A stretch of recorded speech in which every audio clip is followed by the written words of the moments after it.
大家好，这里是 Jeffrey Tech。苹果自从2022年发布了 iPhone SE 3之后，就好像忘了这条产品线一样，再也没出过迭代产品。这几年，虽然关于 iPhone SE 4的传言就没断过，但始终没个准信，都有点狼来了那味儿了。不过明年 SE 4估计真的要来了，而且相比前代有着巨大升级。这么说吧 ，iPhone 16系列被喷的有多惨，那么 iPhone SE 4就有多香。根据此前爆料 ，iPhone SE 4最快将在2025年的苹果春季特别活动中亮相。近日，爆料者 Sunny Dixon 在社交平台发布了一张 iPhone SE 4的保护壳照片。从保护壳细节中，我们或许可以发现一些新机的特点。和此前爆料的渲染图一样，从保护壳上来看 ，iPhone SE 4为单颗后置摄像头，预计将搭载和 iPhone 15同款的 48MP 传感器摄像头。虽然就一颗，但能通过裁剪提供1倍和2倍两种焦段，苹果称之为光学品质2倍长焦。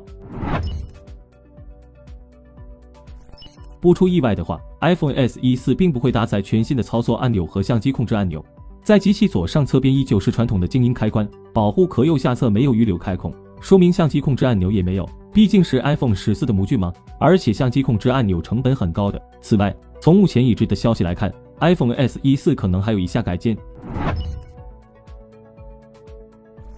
iPhone SE 4将升级为 6.1 英寸屏幕，分辨率为1170×2532，同样与 iPhone 14相同。该机型采用刘海屏设计后，自然也加入了 Face ID， 去掉了带有 Touch ID 的 Home 键，但没有灵动岛功能。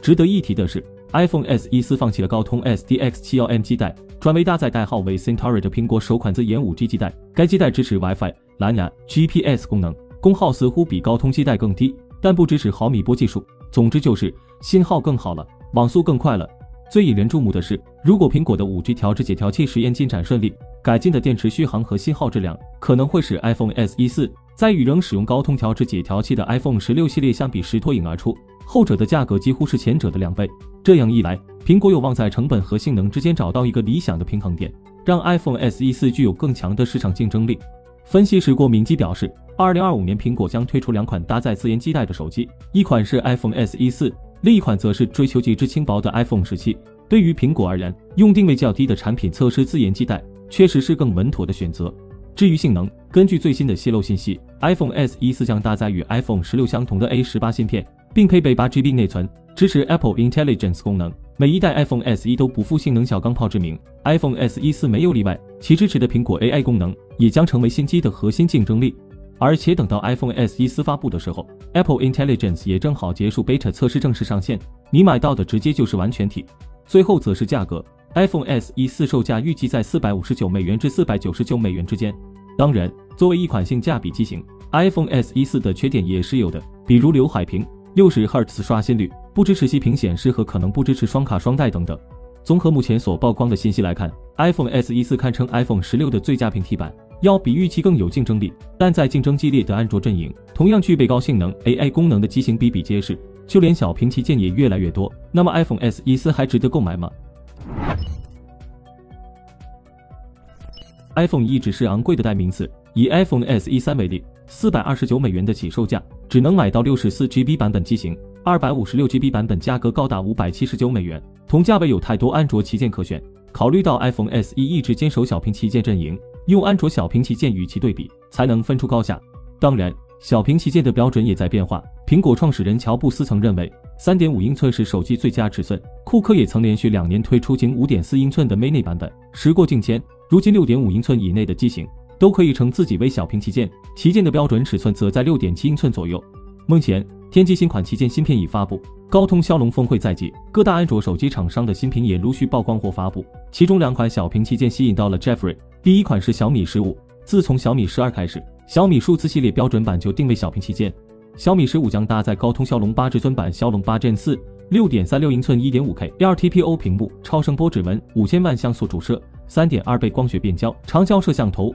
，5400毫安时电池，90瓦有线50瓦无线快充。小米 CEO 雷军已明确表示，小米15将不再是3999元起，结合小米15配置升级与产品定位，预测该手机起步价4399元左右，最低存储组合为 12GB 加 256GB， 大概率比 256GB 版本的 iPhone SE 4价格更低。另一款机型则是10月14日发布的 vivo X200 Pro Mini， 搭载天玑9400、6.31英寸屏幕、5700毫安时电池、90W有线30W无线快充，摄像模组为 LTY818主摄加潜望式长焦，支持蔡司全焦段人像。其实从命名就能看出 ，vivo X200 Pro 的 Mini 各项配置都以 Pro 为标准。价格方面 ，vivo X200 Pro Mini 售价4699元起，存储组合为12GB 加 256GB， 与 iPhone SE4 的 256GB 版本价格应该相差不多。安卓手机厂商集体奔向小屏旗舰市场，抢占 iPhone SE 的生态位。相比之下，安卓小屏旗舰的配置更丰富。iPhone SE4 仅有一颗后置摄像头，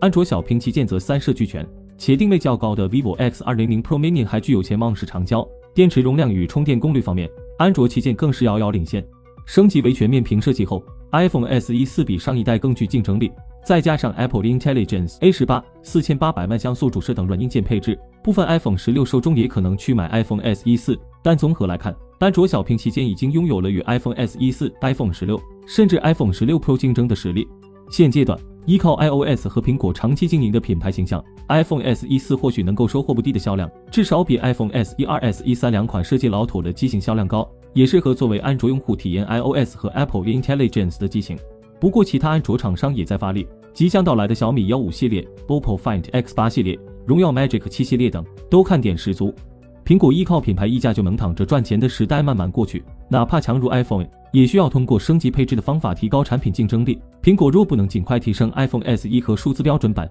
Plus 版的硬件配置，未来产品竞争力可能继续下滑。曾经手机行业的霸主诺基亚，面对智能手机时代未能做出正确选择，最终沦落为三流销厂。苹果虽家大业大，但若长期不思进取，未必不会成为第二个诺基亚。趁着目前产品力和品牌价值拥有一定的领先，尽快提升硬件配置，保持相对安卓手机的优势，或许才是苹果面对行业激烈竞争的最佳方案。以上就是本期视频的全部内容了。在你看来 ，iPhone SE4 能为苹果扳回一局吗？欢迎和我们交流互动。想了解更多数码资讯，记得关注我们的频道。我们下期再见。